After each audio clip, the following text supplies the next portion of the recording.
Messieurs, bonsoir et bienvenue dans le vrai dialogue. Et merci d'être de plus en plus nombreux à suivre Atypique, la télévision belge francophone internationale.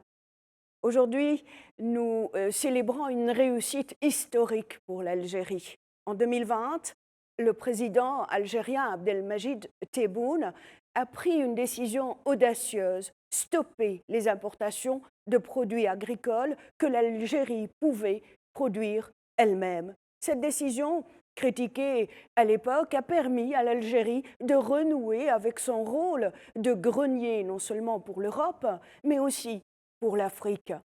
En seulement 4 ans, grâce à la détermination de ses agriculteurs, l'Algérie est passée du statut d'importateur à celui d'exportateur. En 2023, les exportations agricoles ont bondi de 20%, atteignant 500 millions de dollars. Aujourd'hui, les produits algériens d'une qualité exceptionnelle et conforme aux normes européennes inondent les marchés européens, notamment en France, où la demande explose. Des fruits comme les pommes, les bananes et même le fruit du dragon sont désormais cultivés localement.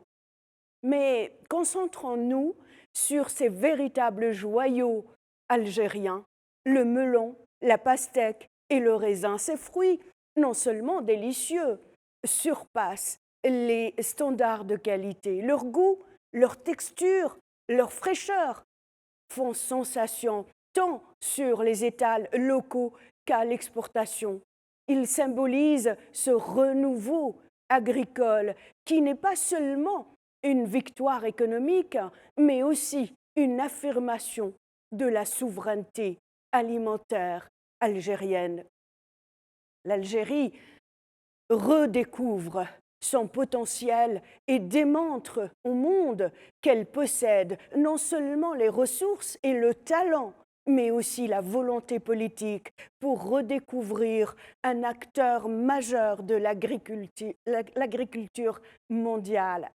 Pour discuter de cette révolution silencieuse, nous recevons aujourd'hui Faisal Houchen, marchand emblématique de la place de l'Opéra à Paris, qui aspire à voir ses melons et pastèques orner la table royale belge, ainsi qu'Imen Harkouk, directrice de la maison Casana à Rouiba, pionnière du fromage de Chamel, un produit qui fait déjà sensation au niveau national et a remporté des prix à l'international. Imen aspire à voir son fromage servi à la table présidentielle du palais d'Almohadia.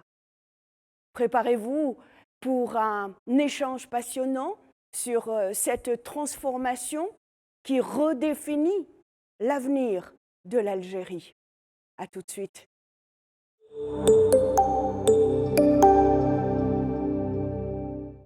Madame Harkouk, Monsieur Houchen, bonjour et merci d'être avec nous. Merci. Je poserai ma première question à Monsieur Houchen. Vous êtes, il faut le dire, vous êtes un acteur important dans le commerce de fruits et légumes en France. Est-ce que vous pouvez nous parler de l'évolution des produits algériens, notamment les fruits et légumes, en France? Comment ils sont perçus en Europe globalement? Alors, bonjour à vous toutes et à vous tous. Le melon, il est en train d'exploser en France. Le melon et la pastèque. Même moi, je m'étonne tous les jours. Même moi, j'en suis étonné qui est depuis 30 ans sur le marché de Rungis et sur les marchés. Je connais les fruits, je les goûte tous les jours, je les fais goûter aux clients, c'est très important pour moi. Et je me rends compte que depuis le mois de juin, le melon est en train d'exploser, la pastèque est en train d'exploser. La pastèque algérienne, le melon algérien, il est goûteux, il est sucré, il est délicieux, pardon. Et c'est les clients qui le disent. Et de cela, ben, les gens en demandent et on fait tout pour en importer en France parce que je l'appelle le miel de l'Algérie. C'est le miel de l'Algérie. Bien. Imen, vous aussi, vous êtes un acteur commercial important, mais au niveau national, vous avez un produit phare, vous avez un produit innovant qui est fromage de Chamel. La même question, comment il est perçu par la clientèle chez vous? En fait, le fromage au lait de Chamel est un fromage qui est méconnu, que ça soit en Algérie ou ailleurs. Pourquoi? Parce que la première tome au lait de Chamel a été faite ici en Algérie par un artisan de la région de Tizi Ouzou. Donc il est parti jusqu'à Oued-Souf. Il l'a réalisé pour justement le concours mondial du fromage à Tours 2024. Tour 2023, pardon. Donc, je ne pourrais pas vous dire comment il est perçu, tout simplement parce qu'on n'arrive pas encore à le commercialiser tant sa rareté. Donc, c'est un fromage qui est rare. La chamelle, elle est encore à l'état sauvage, donc on n'a pas de ferme de chamelle. Donc, le lait est vraiment très peu, on va dire, utilisé dans le fromage en Algérie. En sachant que c'est l'un des fromages déjà les plus difficiles à fabriquer parce que c'est un lait qui ne coagule pas. Donc il a fallu des études depuis 2006 pour pouvoir le faire. Et deuxièmement, c'est un lait qui est extraordinaire par ses vertus pour la santé. Mhm. Voilà. Monsieur Houchen, quelles sont franchement hein, les difficultés que vous rencontrez en essayant d'introduire les produits agricoles algériens en France et comment vous essayez de... Est-ce que vous arrivez à les surmonter en tout cas? En fin de compte, il y a une grosse demande et on n'a pas d'autre alternative aujourd'hui de ramener, d'acheminer les melons pastèques en avion. La demande, elle est énorme. Depuis qu'on a commencé le melon et la pastèque algérienne, je suis appelé tous les jours de tous les commerçants, des commerçants de France, Montpellier, je fais un clin d'œil à Montpellier, à Lyon, à Grenoble, Lille, tout le monde me demande de la pastèque. Ils me disent, mais comment tu fais? On veut de la pastèque dans nos magasins, on veut du melon dans nos magasins, car les clients en demandent. On voit tes vidéos, ça nous fait envie d'en manger. Et donc, effectivement, quand on voit dans ces vidéos que des clients viennent d'Angleterre, de Suisse, ils viennent de Belgique, ils viennent des endroits de la France, de Marseille, de partout, pour manger ce melon. Je me pose cette question, mais comment ils font? Comment est ce peuple algérien pour arriver à faire autant de sacrifices pour manger un melon? C'est spectaculaire. En fin de compte, ça m'étonne encore tous les jours. Tous les jours, je suis étonné de ce peuple algérien qui font des sacrifices énormes pour acheter du melon de leur pays. Et je me dis parce que ça leur donne le goût du pays. Pour certains qui ne sont pas partis, parce que quand on voit qu'au mois d'août, on a fait un chiffre d'affaires qui est 4 fois plus grand qu'un mois normal de l'année, donc tout le monde est venu de partout. Et franchement, c'est foudroyant, c'est magnifique et c'est un exploit. Franchement, pour nous, c'est un exploit et on est très contents. Et donc, beaucoup de grossistes, beaucoup de magasins maintenant nous demandent de leur fournir en pastèque. Et tous les jours, on a appelé, on n'arrive pas à répondre à la demande. Mhm. Mais très sérieusement, hein, donc il n'y a pas de secret en fait. Hein, et la texture, elle est là, la saveur, le goût. Est-ce que c'est bien cela? Parce que on vous voit dans les réseaux sociaux, c'est comme ça qu'on a eu cette chance de vous avoir et vous êtes venu à Alger justement jusqu'à nous. Pour nous expliquer cet engouement, cet amour, cette envie d'aller acheter de la pastèque, du melon, du raisin et plein d'autres fruits. On va en parler tout à l'heure. Dites-nous un mot aussi par rapport au prix. Vous avez parlé de ces Algériens de France, c'est une diaspora énorme hein, dans ce pays, mais pas seulement. Il y a les Français aussi de souche et tous les autres habitants de la France qui ne sont ni français ni algériens, qui en demandent. Moi, je n'étais pas venu en Algérie depuis 15 ans. J'avais oublié le pays de l'Algérie. Et quand je suis rentré à l'aéroport, j'ai eu un grand souffle de joie et de bonheur parce que j'étais content, j'étais pressé de voir ces melons que je vendais à Massy en France et de les voir sur les champs. Et effectivement, puisque je suis du métier, 30 ans sur Rungis, le melon on le connaît. Il y a du bon melon partout, il y a de la bonne pastèque. Mais ce melon-là, je ne l'avais jamais goûté. Et effectivement, l'avoir goûté déjà à Massy sur place, à Paris, il était magnifique. J'ai dit, il faut que j'aille le voir. Et comme vous l'avez vu dans une des vidéos, je l'ai ouvert carrément sur le champ et il était juteux, il était mielleux. Donc effectivement, je le fais goûter à tout le monde. Et j'aime bien entendre les appréciations des unes et des uns, qui ne sont pas forcément d'origine algérienne, des Marocains, des Tunisiens, des gens de souche francophone, française, et même Maliens, Sénégalais, ainsi de suite. Et donc effectivement, ils disent tous qu'il est magnifique. C'est du miel, c'est du sucre. Et donc, on veut absolument ramener du melon et de la pastèque d'Algérie en France et en Europe. Et c'est notre projet. Et pourquoi il est aussi bon? Je ne sais pas, madame.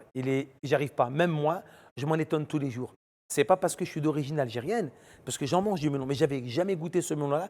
Il a vraiment un goût spécial. Alors, je donne un exemple. Quand on ramène du melon en France, par bateau, souvent c'est par bateau, par camion, eh bien, quand il n'est pas mûr, on le met en chambre de mûrisserie, comme la mangue, en chambre de mûrisserie, afin qu'ils prennent. Parce que si on le vend à des commerçants, ils vont le mettre sur l'étalage, il va être trop dur, la cliente va l'acheter, elle va le mettre sur sa table, elle va le couper, ben, c'est comme du concombre, c'est dur, il n'y a pas de sucre. Donc, il faut le laisser mûrir. Le melon que j'ai fait goûter sur le champ, il est déjà mûr, il est à point. C'est comme la mangue qu'on achète et qu'on fait mûrir, et comme la mangue qu'on prend directement mûr. Eh bien, ce melon algérien, il est mûr direct. On le ramène, il vient d'avion, Roissy, on le met sur l'étalage, il part comme du petit pain. Et vous avez vu, les gens prennent par 10, 15, jusqu'à 40 melons. C'est fou. C'est extraordinaire, hein, Imen.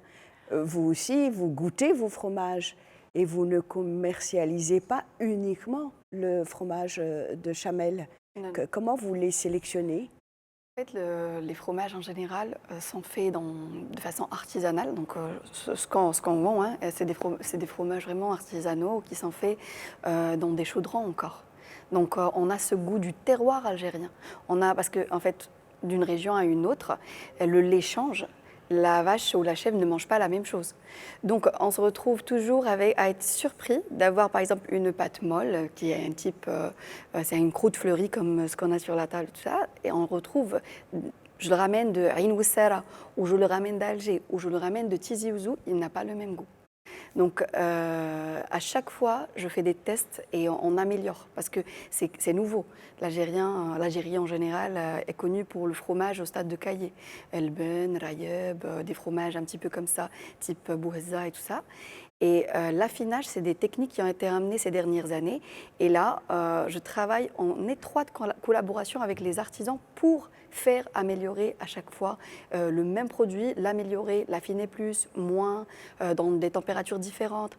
Et franchement, le rendu, je l'ai vu à Tours quand on est parti au Mondial du fromage, donc avec du Ben Lrfos qui est c'est le fromage. Dites les mots en arabe parce qu'on n'a pas de traduction, nous sommes une J'allais télévision dire belge. le fromage en cage. J'allais dire, ça veut dire le fromage en cage. Donc je le dis pas. Très bien. Mais en fait, pendant que Imen explicitait l'origine de ces fromages, une question m'est montée aux lèvres. Vous ne pensez pas qu'il y ait peut-être une corrélation entre le melon, la pastèque et le fromage, dans le sens où peut-être les vaches, les chèvres et les chamelles mangent les peaux, les épluchures, et c'est tellement bon que les fromages algériens sont aussi bons? Expliquez, allez-y. Alors c'est sûr, pourquoi? Parce qu'en fait, en été, il y a le pâturage qui manque. Donc on complémente l'alimentation des vaches et des chèvres par justement des fruits, parce que c'est la saison des fruits. Donc on complémente l'alimentation avec des fruits, même avec des carottes. Et les épluchures du melon et des pastèques, c'est un aliment qui est préféré, c'est l'un des aliments préférés de la vache. Voilà, donc on retrouve un goût sucré dans le fromage d'été qu'on ne retrouve pas forcément dans le fromage d'hiver. Il va falloir commercialiser le fromage aussi algérien en France. Oui, j'espère bien, parce qu'on a trop de demandes. Trop de demandes de produits. À cause de la pastèque et du melon, tout le monde nous demande aujourd'hui, ramenez-nous des produits algériens. On veut tout. Tout dans les magasins. Alors, vous pensez qu'un jour, l'Algérie va devenir ou redevenir le grenier de l'Europe, voire de l'Afrique aussi? oui, je suis convaincu à 1000%. Parce que l'Algérie possède la plus grande réserve d'eau au monde, qui est entre la Libye, la Tunisie et l'Algérie à 70%. Cette réserve d'eau équivalent à 5 fois Paris. Donc de l'eau, il y en a. Le soleil, on est là toute l'année, parce qu'on va dans le sud du Sahara, il fait beau aussi, il fait chaud. Et la terre, elle est magnifique. Et je suis convaincu, c'est pour ça qu'en Algérie, on peut faire tout pousser. Alors que dans certains pays, je donne un exemple, la France, on va sortir de la fraise à la saison de la fraise. Alors qu'en Algérie, on peut sortir de la fraise en hiver. Puisqu'on peut sortir des fruits dans n'importe quelle région. On peut retrouver du melon à Biskra, du melon du côté de Razaouet, du melon dans le désert, du melon du côté d'Oran ou d'Alger. Et pareil pour les autres fruits. Là, nous sommes par exemple au mois d'août, on a du fruit du dragon, Made in Algérie. Et nous, on veut le Made in Algérie en France et en Europe. Parce qu'elle a une terre magnifique, des agriculteurs qui travaillent très très bien et qui mettent le minimum de pesticides ou d'engrais. C'est très important pour avoir un produit de qualité, un produit goûteux, un produit parce qu'aujourd'hui, euh, beaucoup de gens se posent cette question. Cette question, c'est pourquoi je ne trouve pas de goût dans mes fruits quand je pose les fruits à table, à la maison. Eh bien, c'est simple. C'est parce que on voit des fraises qui ne sont pas sucrées, des abricots qui sont farineux, et des tomates qui n'ont plus de goût. Pourquoi? Parce qu'aujourd'hui, on a privilégié la quantité, hein, l'industriel, sur la qualité. Et c'est pour ça qu'il y a une étude qui a été faite en France qui a été faite sur 900 personnes à l'aveugle. Hein, à l'aveugle. Ils leur ont fait goûter des fruits stars, l'abricot et la fraise. Pour 2 tiers des Français, ils ont vu qu'en pleine saison, la fraise et l'abricot n'avaient pas de goût. Alors que nous, on va miser sur le goût. On va miser sur le goût. Tous les produits algériens, on ramènera des produits que de goût. Et quid des pesticides ici en Algérie? Est-ce que ce sont des produits bio au fond? Oui, c'est du 100% naturel avec du lait frais. Donc aucun additif. Voilà, donc c'est ça l'avantage d'avoir des fromages artisanaux à sa table, c'est de manger sain. Mhm. Et c'est la même chose pour les fruits et légumes. Hein? Sur la vidéo qu'on voit sur les melons qui sont ici, les pastèques, nous sommes partis sur le champ avec les agriculteurs. Ils nous ont dit on n'a rien mis du tout. Absolument rien mis du tout. Voilà, le résultat, il est là. Mhm. Imen, vous vous souvenez, en 2020, il y a à peine 5 ans maintenant, le chef de l'État, le président algérien, M. Tebboune, avait dit stop l'importation de fromage, de légumes, de fruits que l'Algérie peut cultiver. Beaucoup de commerçants, de gens de corps de métier ont été très fâchés par cette décision, cette stratégie politique. Mais aujourd'hui, on a tendance à dire bravo, Monsieur le Président, non? C'est sûr. Les premiers fromages en Algérie à pâte pressée, donc de qualité, artisanaux, ont vu le jour en 2017. Et on n'en a pas entendu parler jusqu'en 2021. Pourquoi? Parce que là, voilà. Donc l'Algérien a commencé à chercher une alternative. Et une fois qu'ils ont découvert des produits locaux, là, ça a été le déclic, qu'il fallait maintenant se mettre à la production même du fromage. On a le lait, on a notre terroir. Et maintenant, le savoir-faire, on apprend toujours. Donc on est vraiment en phase de développement, donc on apprend toujours, mais déjà le chemin qui a été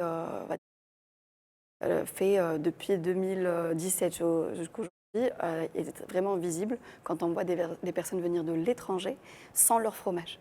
Ils viennent acheter ici. Et on peut dire que l'Algérien aujourd'hui ne mange pas plus, mais mange mieux. Effectivement. Donc c'est vrai que le fromage artisanal reste un petit peu plus cher, c'est normal. C'est un produit de qualité, c'est un produit qui est fait petite quantité, dans des conditions un petit peu précaires, mais c'est du 100% naturel, très bon pour la santé, et le client préfère maintenant manger peu et bien, au lieu de manger beaucoup et mal. Donc des préparations fromagères. Monsieur Houchen Faisal, la création d'emplois aussi dans le secteur agricole, ça va de soi. Mais tant mieux, de toute façon, ça crée de l'emploi en Algérie. Ça donne un pouvoir d'achat encore plus grand aux agriculteurs. Et c'est très bon pour l'économie extérieure, puisqu'elle exporte. Donc c'est très très bien. La terre, il y en a. Les engrais, la terre, il y en a, pardon. Il y a tout ce qu'il faut pour réussir en Algérie. Donc, et en plus, il y a une grosse demande en Europe, une grosse demande en France. Donc aujourd'hui, la demande, elle est plus forte. Elle est plus forte. Elle est énorme. Elle est énorme. Énorme. Idem hein, pour vos produits, Idem pour les le produits que vous commercialisez. On parle que de fromage, mais vous commercialisez toute une panoplie de produits artisanaux. Vous êtes ici pour privilégier le travail artisanal, n'est-ce pas? Effectivement, donc on n'a pas que le fromage, donc on a des produits du terroir algérien, des petites recettes comme ça de grand-mère qu'on a remis au goût du jour et qu'on a mis dans des petits pots, qu'on appelle de l'épicerie fine maintenant. Donc aussi, ça reste du 100% naturel, handmade, fait main, par des artisans qui travaillent chez elles, à la maison. Bien sûr, il y a un suivi qu'on fait avec ces artisans pour tout ce qui est, on va dire, respect de l'hygiène et tout ce qui va avec. Donc, il y a un suivi qu'on fait avec eux. Et je vois que de plus en plus, il y a des personnes quittent les produits industriels troquent les produits industriels pour ce produit-là qui est fait de façon artisanale. Et je rappelle, et corrigez-moi, vous avez été primé, vous avez reçu un prix international par rapport à un fromage. Un fromage traditionnel. Donnez-nous quelques détails.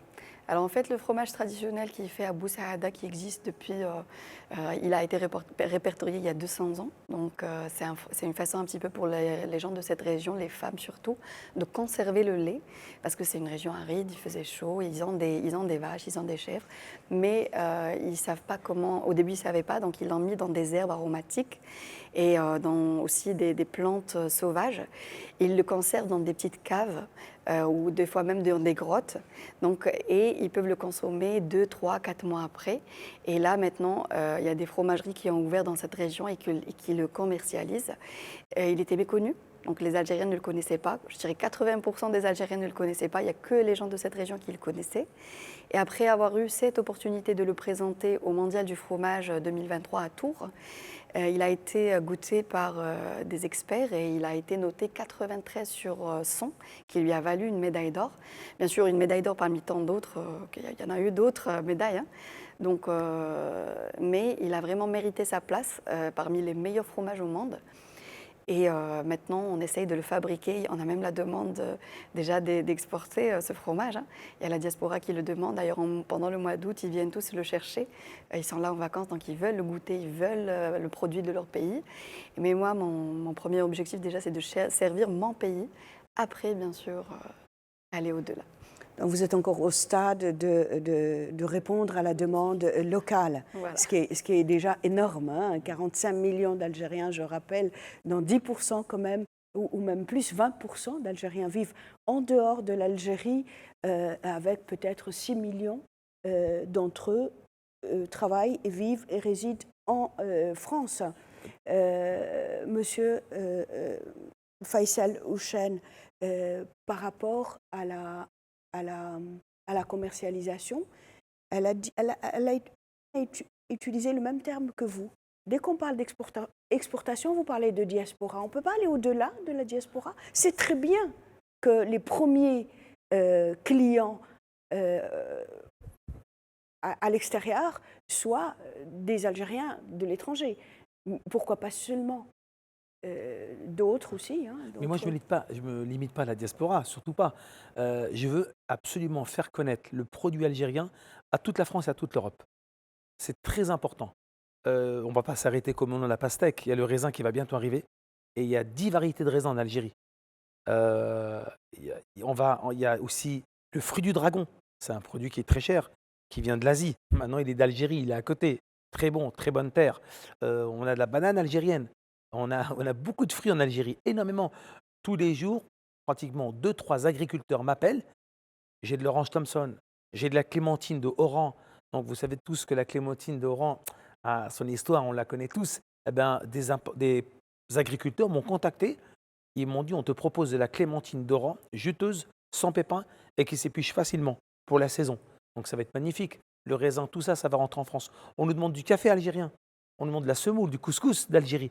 Et tout ça, on va le faire découvrir pas seulement à la diaspora, mais à tout le monde. Parce que j'ai vu mes clients qui aimaient déjà le melon, qui aimaient la pastèque et qui ont surtout aimé aussi la pâte morjane, qui est en rupture de stock partout en France. Il n'y en a plus une seule. Cette pâte à tartiner qui fait fureur.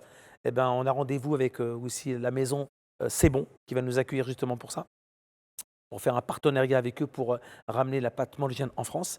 Et donc voilà, tout le monde demande les produits algériens. Ils ne les connaissaient pas.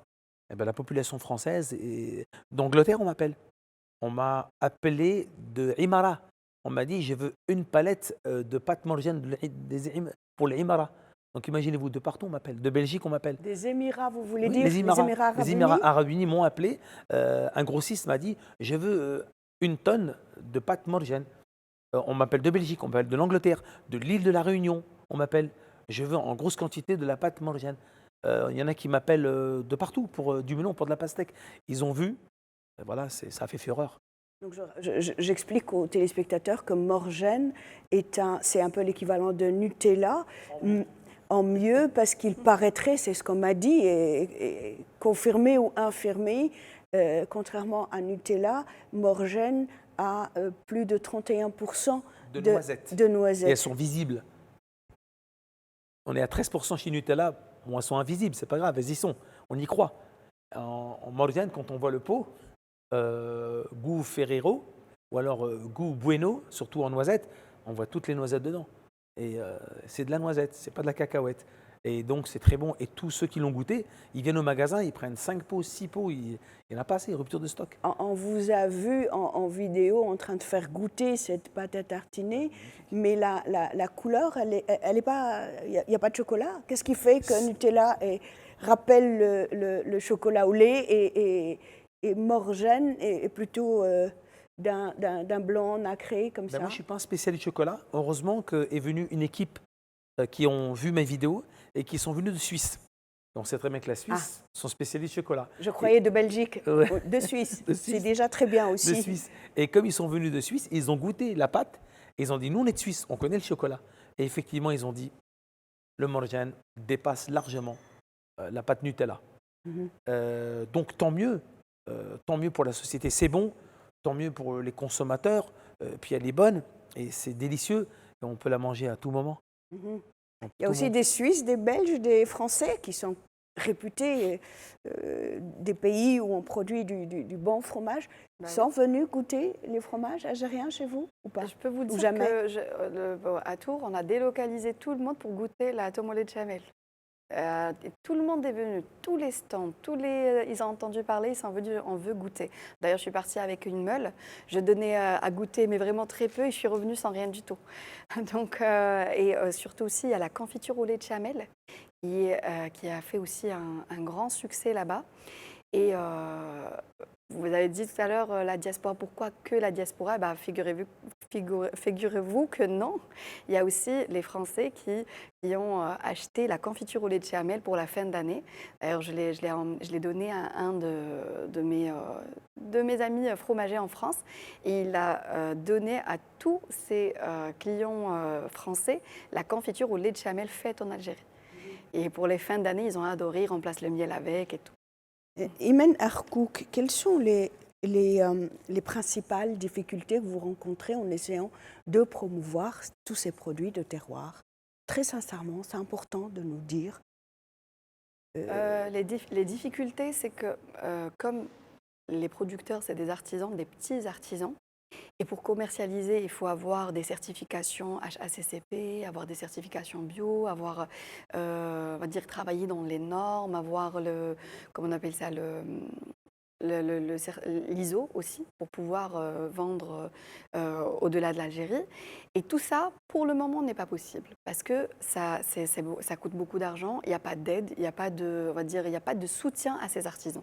Donc, si on arrivait à leur faire un programme spécial pour eux, pour leur faciliter justement l'accès à toutes ces certifications et accès au matériel avec des crédits bancaires ou autres, on pourrait justement avoir toutes les normes, avoir des fromages aux normes internationales qui nous permettraient de vendre ici et ailleurs. Faisal Houchen, Imen Arkouk vient de lancer un appel aux autorités. Les artisans algériens ont besoin de soutien de la part des opérateurs, des autorités publiques.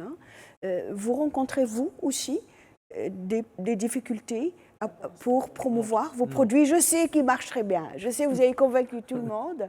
Mais franchement... Non, pour l'instant, ça se passe bien parce qu'on ramène en avion et maintenant, depuis peu, on ramène par bateau, par container. Donc tout se passe bien. C'est un peu plus long par container, mais on ramène par avion, c'est plus rapide. Mais on achemine par les deux.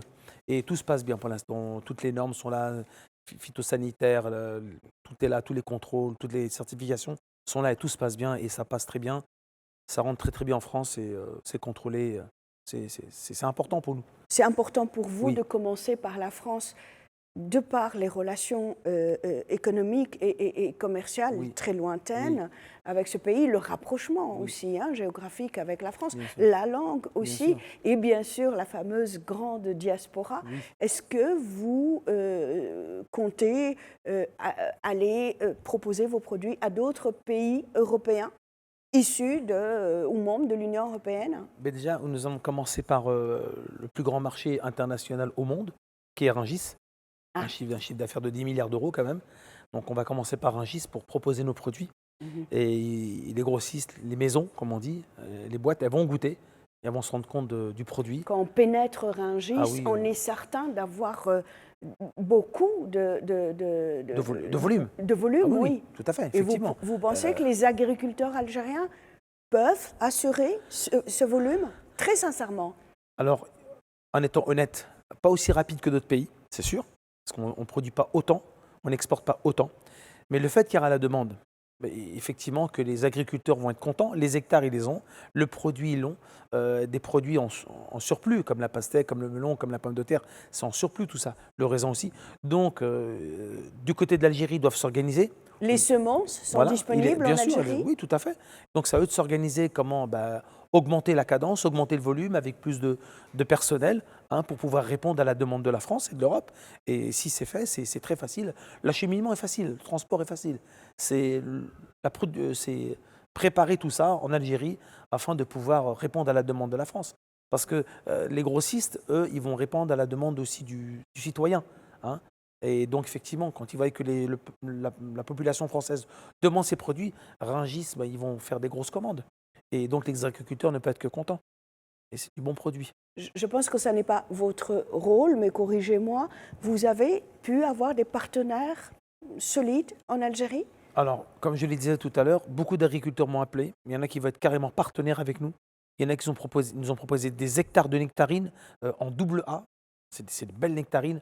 Ce sont des ingénieurs agronomes qui ont plus de 28 ans de métier.